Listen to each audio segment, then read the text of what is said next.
一组工作照引爆猜测，谭松韵或已进入兰香如故原声阶段。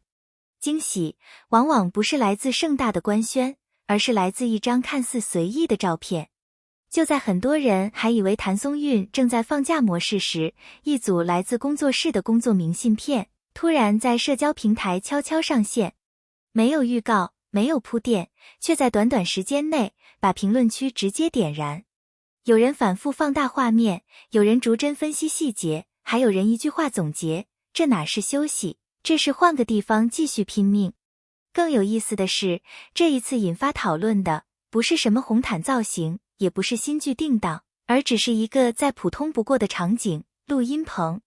没有精致妆容，没有滤镜修饰，甚至连灯光都显得克制。可偏偏就是这样一个低调到不能再低调的瞬间，让人忍不住多看几眼。到底是什么，让一组简单的工作照变成了全网热议的焦点？原本的叙事是很清晰的。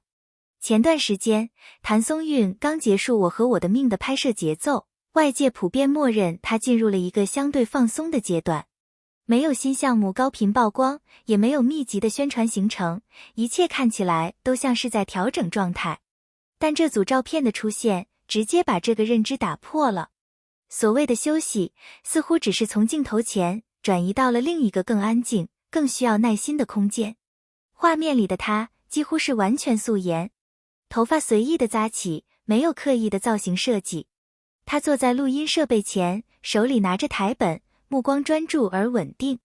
那种状态很难用营业来形容，更像是一个演员在和角色重新对话的过程。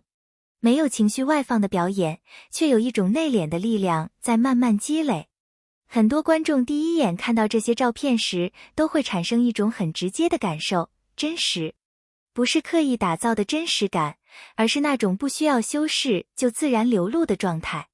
他微微前倾的姿态，试音时细微的气息调整，甚至是翻页时的停顿，都在无形中传递出一种信息：这个人正在认真对待他手里的角色。也正是这种没有包装的呈现，让讨论迅速蔓延开来。评论区很快从简单的点赞变成了一场集体破案。有人注意到录音设备的规格，有人对比时间线，还有人回忆他之前进棚的节点。各种碎片信息被拼接在一起，逐渐形成了一个相对清晰的判断：这很可能是在为兰香如故进行后期配音。这种推测并不是凭空而来。回看他之前的工作轨迹，在逍遥拍摄阶段，他就曾进入录音棚进行相关工作。而这一次的时间点，恰好处在一个关键节点，前期拍摄结束，进入后期制作的密集阶段。再加上画面中他的情绪状态明显偏向沉浸式，很容易让人联想到角色层面的表达，而不是简单的技术流程。兰香如故本身也具备足够的讨论基础。这不仅是谭松韵和刘学义的再次合作，更是由桐华参与创作的作品。这样的组合本身就意味着更高的完成度期待。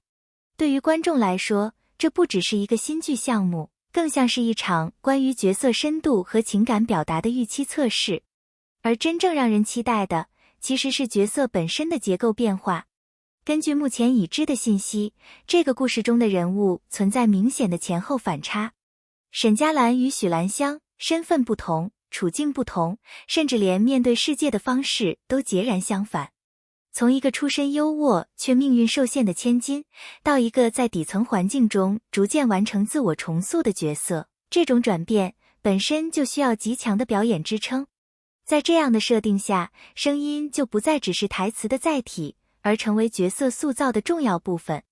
前期的语气也许需要更柔软、更克制，带着某种被压抑的情绪，而后期则可能转向更坚定、更冷静，甚至带有反击意味的表达。这种变化，如果只是依靠画面，很难完全呈现，而配音的细节就成为关键。从这组录音棚照片来看，他在反复试音和调整状态的过程，其实已经透露出一种信号，他在尝试找到角色最合适的声音位置。不是简单的说台词，而是在寻找一种可以承载人物情绪的表达方式。那种一遍遍重复的细节打磨，恰恰说明这个角色的完成度并不是轻松得来的。很多人会忽略一个细节，配音阶段其实是演员重新进入角色的过程。拍摄结束之后，情绪曾经被释放，而在录音棚中，这些情绪需要再次被调动，并且更加精准。没有对手演员，没有现场氛围，只有声音本身。这对演员来说是另一种层面的挑战。也正因为如此，这次的录音棚营业才显得格外有分量。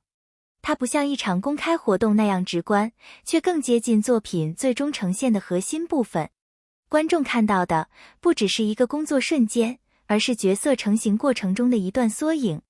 随着讨论的不断深入，大家的关注点也慢慢从是不是在配音，转向了这个角色会被呈现成什么样。从目前的信息来看，兰香如故的情感线并不轻松，既有成长中的压抑，也有逆境中的反击，还有关系中的纠葛。这些情绪如果处理得当，很容易形成强烈的共鸣。而谭松韵以往的表演风格本身就偏向细腻和克制，她不太依赖外放的情绪，而是通过细节来建立人物。这种方式在配音阶段反而更具优势，因为声音可以直接承载那些微妙的变化，让观众在不经意间被带入情境。从这个角度来看，这次的录音棚画面更像是一个信号，这个角色正在被认真打磨，不是依靠话题制造热度，而是通过内容本身积累期待。当一个作品进入这样的阶段时，距离真正与观众见面其实已经不远了。目前来看，项目已经进入较为密集的后期制作阶段，无论是配音、剪辑，还是整体节奏的调整，都在逐步推进。对于观众来说，这意味着等待的时间正在被一点点缩短。虽然具体的定档信息还没有公布，但从整体节奏判断，已经可以进入倒计时的范围。而对于演员本身来说，这样的阶段也往往意味着一个新的节点。前期的投入开始转化为最终呈现的质量，之前的积累也将在播出后接受检验。每一个细节都可能成为观众讨论的焦点。回到最初那组看似简单的照片，它之所以能够引发如此多的关注，并不是因为它有多么华丽，而是因为它足够真实。它让人看到一个演员在镜头之外依然在持续投入，那种不被打断的专注本身就具有一种说服力。当一部作品还没有正式上线时，所有的讨论其实都是围绕可能性。而当这些可能性逐渐被具体化，当角色的轮廓越来越清晰，观众的期待也会随之提升。也许真正值得关注的，并不是这一次的录音棚营业，而是它背后所透露出的节奏感。一个项目正在按部就班地走向完成，一个角色正在一点点被打磨成型。那么，当兰香如故真正上线时，这段通过声音完成的转变，是否会成为观众记住这个角色的关键？这一次的回归，又会不会成为他职业轨迹中的一个新的转折点？